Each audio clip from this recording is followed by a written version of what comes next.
Welcome to our travels guys. मैं हूं summer और आज मैं जिस टॉपिक के बारे में बात करने वाला हूं वो है पासपोर्ट एप्लीकेशन अंडर रिव्यू क्यों जाता है। तो इस वीडियो में आपको पूरी इन्फॉर्मेशन मिलेगी। बहुत सारे लोगों के एप्लीकेशंस लाखों में है ऐसे एप्लीकेशन जिनका एप्लीकेशन अंडर रिव्यू आता है और ये समझ नहीं पाते कि ये एप्लीकेशन अंडर रिव्यू क्यों आया। तो ये रीज़न सारे हम इस वीडियो में बात करेंगे कि क्या क्या रीजंस होते हैं जिसकी वजह से आपका एप्लीकेशन अंडर रिव्यू में आता है। तो जल्दी से इस वीडियो को स्टार्ट करते हैं। वीडियो स्टार्ट करने से पहले आप मेरे चैनल को सब्सक्राइब कर सकते हो क्योंकि हम यहाँ पे ऐसे वीडियोस बनाते रहते हैं। और जल्दी से इस वीडियो को स्टार्ट करते हैं।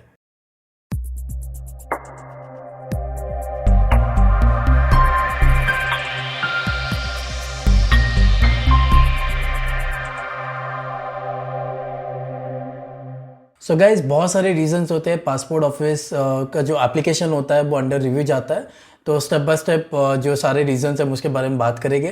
तो सबसे पहला जो रीज़न होता है वो है अगर आपने कोई गलत फॉर्म फिल किया है, जैसे आपने पासपोर्ट अप्लाई किया, पासपोर्ट ऑफिस गए, वहाँ से तो आपका एप्लीकेशन क्लियर हो गया।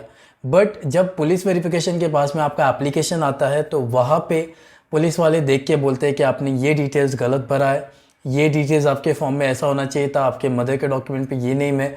तो ऐसे स्पेलिंग ऊपर नीचे होने की वजह से ये जो एप्लीकेशन है आपका अंडर रिव्यू जा सकता है। और दूसरा रीज़न ये हो सकता है कि जो पुलिस आपका वेरिफिकेशन कर रहा था उनको कोई भी ऐसे डिटेल्स थी जो उनको सफिशिएंट नहीं लगी। वो भी एक रीज़न हो सकता है पुलिस वेरिफिकेशन के बाद में जो आपका एप्लीकेशन अंडर रिव्यू है। अभी जैसे पुलिस वाले बहुत सारी चीज़ें देखते हैं जिसकी वजह से वो अंडर रिव्यू डाल देते हैं।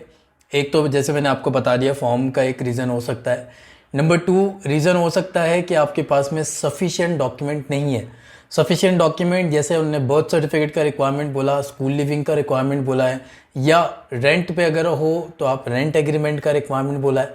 कुछ लोग तो मैंने ऐसे देखा है जिनका खुद का घर है बट उनके पास में प्रूफ करने के लिए कोई ऐसा डॉक्यूमेंट नहीं है जिससे वो बता सके कि वो उनका घर है। तो ऐसे टाइम पे जो छोटे छोटे रिक्वायरमेंट्स होते हैं जो पुलिस ऑफिसर जो है आपसे मांग सकता है, ये सारे रिक्वायरमेंट्स आपने फुलफिल नहीं किए तो भी हो सकता है कि आपका एप्लीकेशन अंडर रिव्यू है। नंबर 3 जिसकी वजह से आपका एप्लीकेशन अंडर रिव्यू जाता है वो है शॉर्ट स्टे। अगर आप एक पर्टिकुलर एड्रेस पे 1 साल से ज़्यादा नहीं रह रहे हो, यानी जो अभी आप करंट एड्रेस आपने पासपोर्ट के लिए दिखाया है वहाँ पे आप 2 महीने से रह रहे हो, 3 महीने से रह रहे हो, तो कुछ सिटीज़ में ऐसा होता है, ऐसा हर जगह नहीं होता पर कुछ सिटीज़ में ऐसा होता है कि अगर आपका स्टे शॉर्ट है, कम टाइम के लिए, तो आपका एप्लीकेशन वहाँ पे जो है अंडर रिव्यू चला जाता है। फिर ऐसे केस में आपको क्या करना होता है, एक आरपी ऑफिसर का अपॉइंटमेंट जो है बुक करना पड़ता है, वहाँ पे जाना पड़ता है और वहाँ से आपको एक सिर्फ डिक्लेरेशन देना पड़ता है और आपका एप्लीकेशन क्लियर हो जाता है।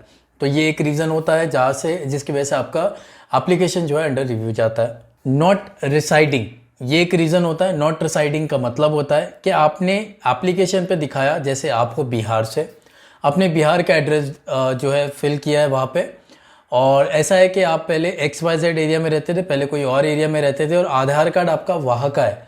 तो आपने क्या किया, वो परमानेंट एड्रेस दिखा के आपका एप्लीकेशन अप्लाई किया, या फिर आपने जो आधार पे एड्रेस है वो एप्लीकेशन से अप्लाई तो किया बट आप वहाँ रहते नहीं हो। तो ऐसे केस में जो आपका एप्लीकेशन होता है वो नॉट रिसाइडिंग कैटेगरी में जाता है। मतलब आप वहाँ नहीं रह रहे हो, आपने जो इन्फॉर्मेशन है वो गलत दी है और आपको जो आपका एप्लीकेशन है वो सीधा आरपीओ चला जाएगा। तो ये भी एक केस होता है जहाँ पे आपका एप्लीकेशन जो है अंडर रिव्यू जाता है। नेक्स्ट, नॉट अवेलेबल का मतलब, नॉट अवेलेबल जब आप नहीं रहते हो तब भी आपका एप्लीकेशन अंडर रिव्यू जाता है। मतलब आपका वेरिफिकेशन आया था, आपको पुलिस वाले ने फ़ोन किया या मैसेज किया, या फिर हो सकता है कि आपका नंबर जो है वो गलत था एप्लीकेशन में। तो ये रीज़न की वजह से जो पुलिस वाले थे उनने आपसे कांटेक्ट नहीं कर पाया, वो डायरेक्टली विजिट तो नहीं करते। 99% जो है आपको जो है पहले कॉल या मैसेज करते, उसके बाद ही ये आगे रिव्यू जाता है। तो जब आप कॉन्टैक्टेबल नहीं रहोगे या अगर आप कॉन्टैक्टेबल भी हो बट आप टाइम पे पुलिस वेरिफिकेशन के लिए नहीं पहुंच पाए तो आपका एप्लीकेशन अंडर रिव्यू जाता है, जिसको हम नॉट अवेलेबल कैटेगरी बोलते हैं। मतलब आप वहाँ पे अवेलेबल नहीं थे तो जो पुलिस ऑफिसर है उनको एक पर्टिकुलर टाइम रहता है, उतने टाइम के अंदर उनको फाइल जो है आगे भेजना पड़ता है। तो वो फाइल जो है उनने आगे भेज दिया और आपका एप्लीकेशन जो है अंडर रिव्यू चला गया। तो ये एक रीज़न होता है आपका एप्लीकेशन अंडर रिव्यू जाने का। फेक डॉक्यूमेंट भी हो सकता है। अगर आपने कुछ डॉक्यूमेंट जैसे बताया है जो पासपोर्ट ऑफिस में तो एक्सेप्ट हो गए, बट पुलिस वेरिफिकेशन में जब वो आया तो आपने कुछ फेक डॉक्यूमेंट दिखाया जो प्रॉपर जेन्युइन डॉक्यूमेंट नहीं थे। पुलिस जो है एक स्पेशल केस एक रहता है, मतलब पासपोर्ट ऑफिस को इतना फ़र्क नहीं पड़ता है आपके डॉक्यूमेंट्स क्या है, वो जो बेसिक रिक्वायरमेंट है सिर्फ उतना ही पूरे करते हैं। बट पुलिस वेरिफिकेशन में जब चीज़ें जाती है तो वो थोड़ा ज़्यादा छानबीन करते हैं, थोड़ा ज़्यादा जो है अटेंशन देके आपके डॉक्यूमेंट को देखते हैं। तो जब उनको ऐसा कुछ पता लगता है कि आपके पास दो बर्थ सर्टिफिकेट है, दो स्कूल लिविंग सर्टिफिकेट है, कुछ अलग डॉक्यूमेंट है, या आपने कुछ तो डॉक्यूमेंट में मैनिपुलेट किया है, तो ऐसे टाइम पे भी आपका एप्लीकेशन जो है अंडर रिव्यू चला जाता है। स्पेलिंग मिस्टेक की वजह से अगर आपने फॉर्म भरा है, कुछ लोग क्या करते हैं, मार्कशीट में कुछ मदर का नेम अलग स्पेलिंग है, उनके डॉक्यूमेंट में कुछ अलग स्पेलिंग है, तो ऐसे बहुत सारे लोग मिस्टेक करते हैं कि पासपोर्ट ऑफिस में कुछ और डॉक्यूमेंट दिखाते हैं और पुलिस स्टेशन में जब वो डॉक्यूमेंट दिखाने जाते हैं तो बहुत भर के डॉक्यूमेंट दिखा देते हैं। तो जब भर के डॉक्यूमेंट दिखाते हैं तो जो पुलिस ऑफिसर्स ज़्यादातर ऐसे होते हैं कि उनको पॉइंट चाहिए रहता है कोई भी एक चीज़ के अंदर कि ये चीज़ आपका गलत है। तो कभी आपने मदर के डॉक्यूमेंट दिखा दिए तो मदर का स्पेलिंग उनने चेक कर लिया, फिर उनके डॉक्यूमेंट में स्पेलिंग चेक किया तो वो अलग है, और आपने जो एप्लीकेशन भरा वो भी अलग है।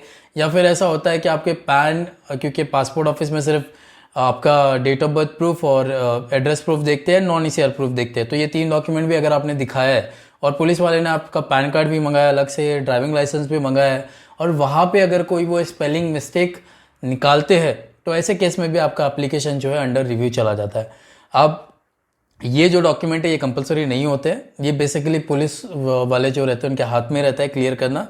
तो ऐसा अगर कोई चीज़ें होती है या कोई स्पेलिंग के मिस्टेक को लेके अगर कोई पुलिस ऑफिसर आपको थोड़ा परेशान करता है तो आप थोड़ा सा उनसे एक रिक्वेस्ट करके उनको बोल दो, कुछ इमरजेंसी क्रिएट करो कि आपको जल्दी जाना है, आपको पासपोर्ट की रिक्वायरमेंट थोड़ी जल्दी है। तो ऐसे केसेस में कुछ सोर्सेज लगा के आपका काम थोड़ा जल्दी हो सकता है, और ये जो स्पेलिंग मिस्टेक के प्रॉब्लम है तो ये भी सॉल्व हो सकते हैं। तो अगर ऐसा कोई चीज़ होता है या ऐसे चीज़ों की वजह से अगर आपका अंडर रिव्यू जाता है तो घबराने की ज़्यादा ज़रूरत नहीं है।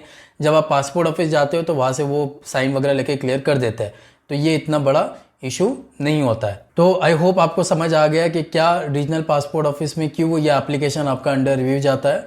तो जब भी एप्लीकेशन अंडर रिव्यू जाता है तो ज़्यादा स्ट्रेस लेने की ज़रूरत नहीं है। पहले तो आप जो पुलिस वाले का लेवल है वहाँ से पता करो कि उनने ऐसा कोई रिपोर्ट में डाला है क्या कि ये चीज़ है या ये प्रॉब्लम है, तो उनसे रिक्वेस्ट करके वो चीज़ पूछो, और एक रीजनल पासपोर्ट ऑफिस का आपको अपॉइंटमेंट जो है बुक करना है, और वो चीज़ को आप जो है वहाँ पे जाके सॉर्ट कर सकते हो सकता है कुछ आपके ऐसे केसेस हो जिसकी कुछ अदर रीजंस भी हो सकते हैं जिसकी वजह से आपका एप्लीकेशन अंडर रिव्यू है, तो आप जो है नीचे कमेंट कर सकते हो कि ये रीज़न हुआ था और इसके वजह से भी आपका एप्लीकेशन अंडर रिव्यू चला गया।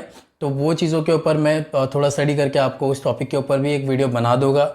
इसके नेक्स्ट वीडियो में मैं वीडियो जो बनाऊंगा उसमें मैं सारी चीज़ें कि अगर ऐसा कुछ इशू होता है तो उसको कैसे आप क्लियर कर सकते हो, क्या स्टेप बाय स्टेप उसका प्रोसेस रहेगा, बहुत इजी तरीका, क्योंकि इस वीडियो में मैं पूरा नहीं बना रहा हूँ क्योंकि वीडियो बहुत बड़ा हो जाएगा।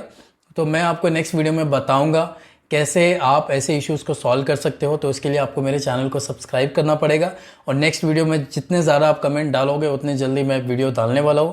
तो मैं जल्दी आपको मिलूंगा विद माई नेक्स्ट वीडियो। और एक चीज़ गाइस, अगर आप चाहो कोई आपको पासपोर्ट के बारे में कंफर्मेशन या कोई इशू रहता है तो आप हमारे नंबर पे कॉल भी कर सकते हो, जो मैं डिस्क्रिप्शन में डालूंगा या वहाँ पे लिंक है, वहाँ से भी आप जो है इन्फॉर्मेशन ले सकते हो। इन्फॉर्मेशन 1 जनवरी 2023 से हमने चार्जेबल किया है, सिर्फ 99 रुपीज़ आपको पे करना पड़ता है। आपको 99 रुपीज़ पे करना है, हमारे टीम का एक पर्सन जो है आपको हेल्प करेगा, आपको बताएगा कि ऐसे ऐसे केसेस में सिर्फ क्या करना चाहिए। याद रखें, हम सिर्फ इन्फॉर्मेशन देते हैं कि क्या इस चीज़ का सोल्यूशन हो सकता है, हम प्रैक्टिकली उसको करके देंगे ऐसा नहीं है। तो ये चीज़ आपको पे करने से पहले समझना है, और फिर उसके बाद में जो है आप पे कर सकते हो, और हमारी जो भी हमारी टीम है आपको असिस्ट करेगी और आपका काम कंप्लीट कर देगी। तो ये था मेरा कंप्लीट वीडियो। अगर आपको वीडियो अच्छा लगा तो मेरे चैनल को आप सब्सक्राइब कर सकते हो। मैं जल्दी मिलूंगा आपको with my next video. Bye guys.